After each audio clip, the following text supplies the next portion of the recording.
Some people appear confident in public but quietly question themselves in private. They lead teams, raise families, serve faithfully, build businesses, and carry significant responsibilities. Yet beneath the visible competence is a persistent internal voice. You are not ready. You are not enough.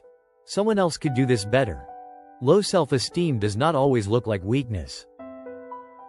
Sometimes it looks like perfectionism. Sometimes it hides behind procrastination, people-pleasing, overworking, comparison, or the constant need for reassurance. You may know that you are capable and still struggle to feel capable. You may have evidence of growth and still focus on every weakness. You may believe that God has called you, yet still hesitate whenever the opportunity to step forward arises. That tension is exhausting. But low self-esteem is not a permanent identity. It is a pattern that can be understood, challenged, and replaced. There is greatness in you. Not because you are perfect, superior, or self-sufficient, but because you were created by God with dignity, purpose, gifts, and an assignment. The goal is not to inflate your ego. The goal is to bring your view of yourself into agreement with truth. What self-esteem really means. Self-esteem is the value, respect, and confidence you assign to yourself. It influences how you interpret experiences, respond to criticism, receive opportunities, set boundaries, and recover from mistakes. Healthy self-esteem does not say, "I am better than everyone." It says, "I have value. I am still growing. I can learn. I can contribute. I can make a mistake without becoming a mistake.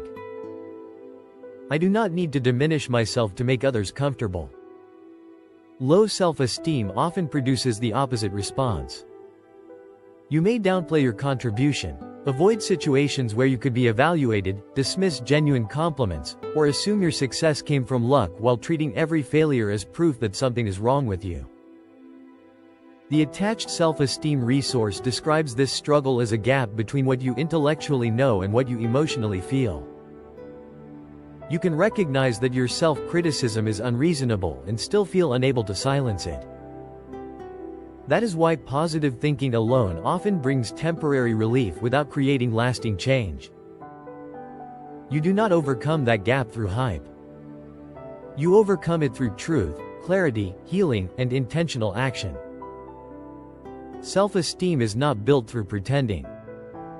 Many people try to improve their self-esteem by repeating statements they do not believe. They say, "I am confident," while internally preparing for rejection. They say, "I can do anything," while avoiding the one step that would require courage. Words matter. Affirmations matter. Scripture matters. But words become transformative when they are connected to truth, reflection, and action. Biblical affirmation is not pretending.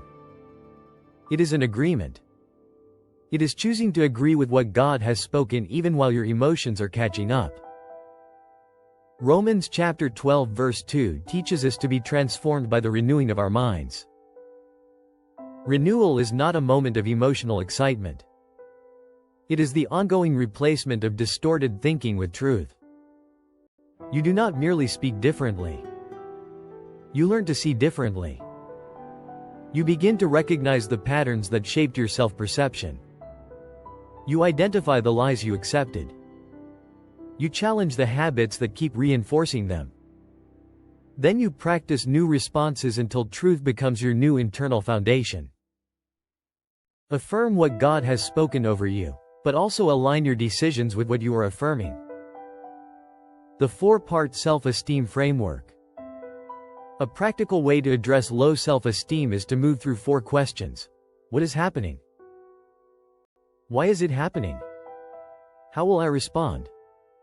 When will I act? This sequence moves you from vague frustration to specific action. Each stage produces something useful. A clear problem definition, an understanding of the drivers, a realistic solution, and a concrete next step. Let us walk through each phase. Phase 1. What? Define the real problem. You cannot change what you refuse to name. Saying, "I struggle with low self-esteem," may be true, but it is too broad to guide transformation. Where does it show up? Does it appear when you are asked to speak? When you enter a room with experienced leaders?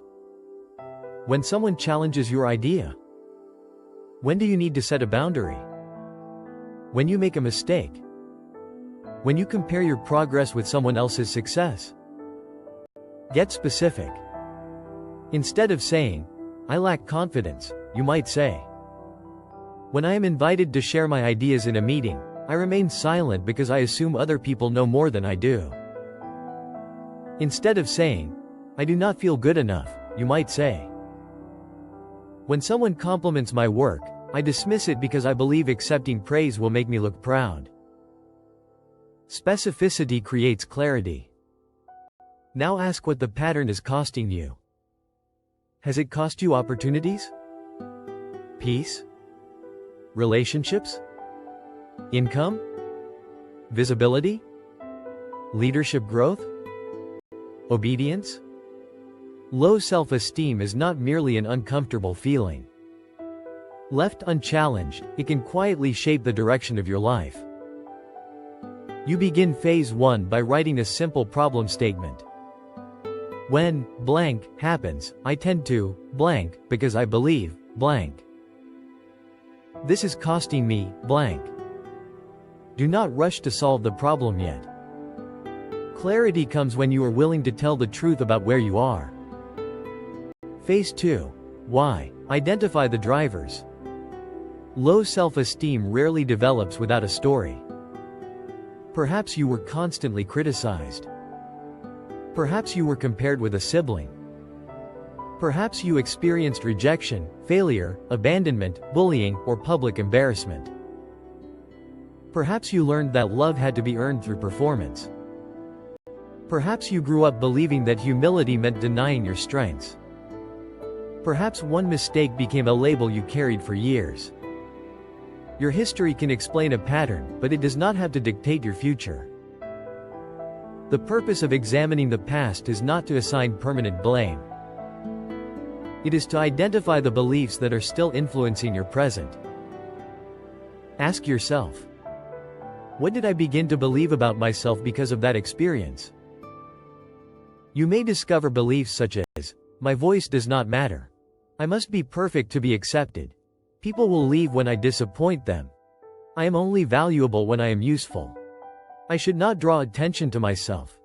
I will eventually fail." Once you identify the belief, examine the cycle it creates. For example, you believe your voice does not matter. Because of that belief, you remain silent. Because you remain silent, other people overlook your ideas. Being overlooked then appears to confirm that your voice does not matter. That is a reinforcing cycle. The original belief shapes your behavior, and your behavior creates experiences that appear to validate the belief. Breaking the cycle requires you to separate what happened from what you concluded. Someone may have rejected your contribution. That does not mean you have nothing valuable to contribute. You may have failed at something. That does not mean you are a failure. You may have been overlooked. That does not mean you are invisible to God. You may have made poor decisions. That does not mean wisdom is unavailable to you now. 2 Corinthians 5:17 declares that anyone in Christ is a new creation. Your history may be part of your testimony, but it does not have the authority to become your identity. Phase 3. How? Choose a truthful response. Once you understand the pattern, decide what you will do differently. The goal is not to become fearless overnight. The goal is to practice a new response.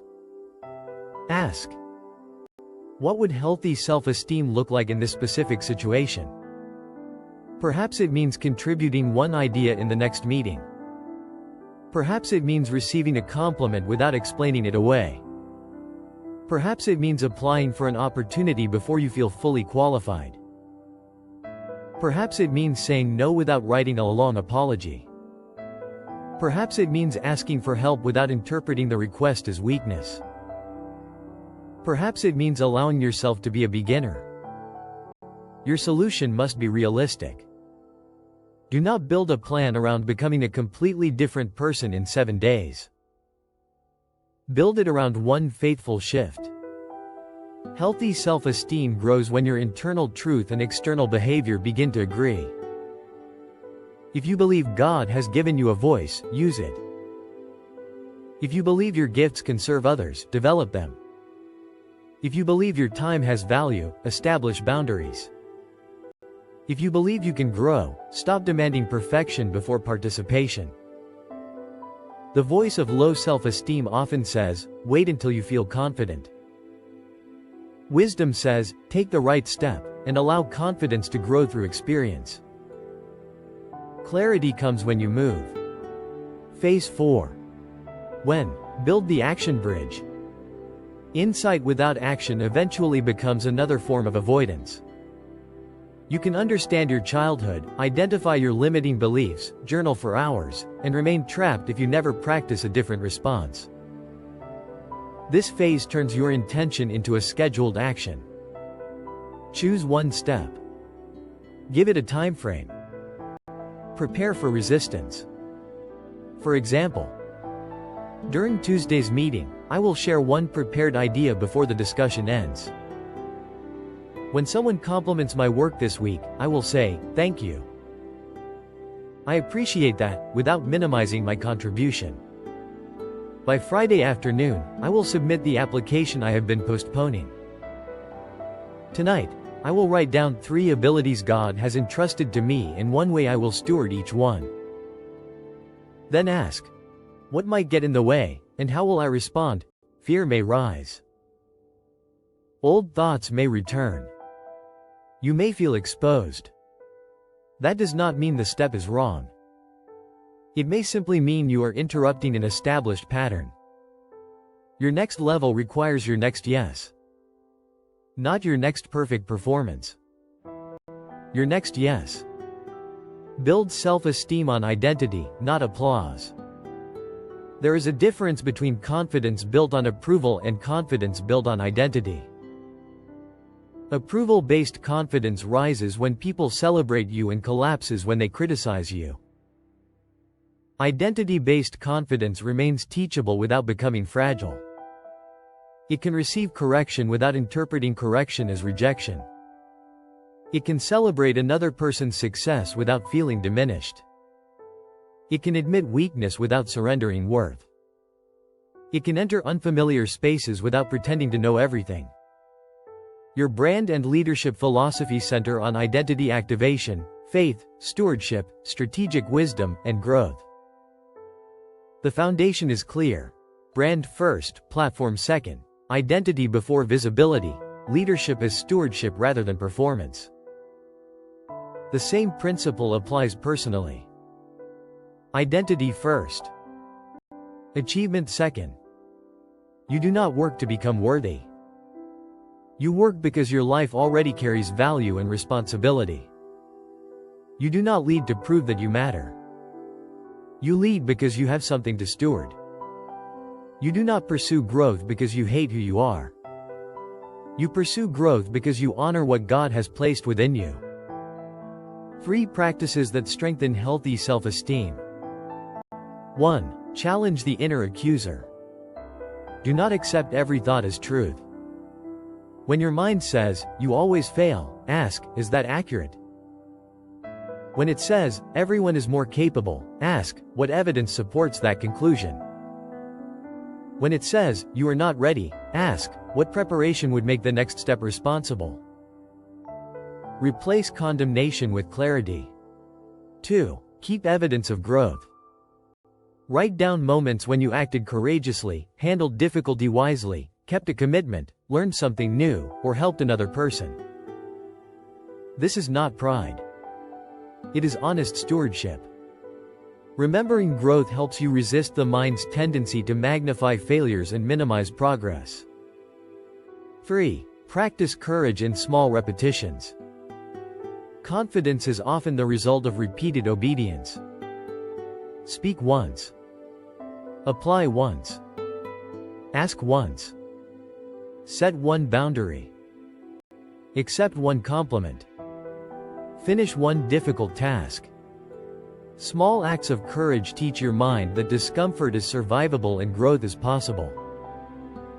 You are not trying to become someone else. The purpose of this framework is not to manufacture a louder personality. You do not need to become the most charismatic person in the room. You do not need to dominate conversations. You do not need to remove every insecurity before serving, leading, or creating. You need an honest understanding of the pattern, a truth strong enough to confront it, and a next step clear enough to practice. Transformation often begins quietly. A different thought. A healthier boundary. A courageous conversation. A decision to stop apologizing for your presence. A willingness to be seen learning. A refusal to call yourself what God has never called you. There is greatness in you. Your responsibility is not to boast about it or bury it. Your responsibility is to steward it. Define what is happening. Understand what is driving it. Choose a truthful response. Take the next step. You may not feel completely transformed tomorrow, but you can become clearer. You can become more intentional. You can begin replacing an old cycle with a new one. And sometimes, the first evidence of healthy self-esteem is not that fear disappears. It is that fear no longer makes your decisions.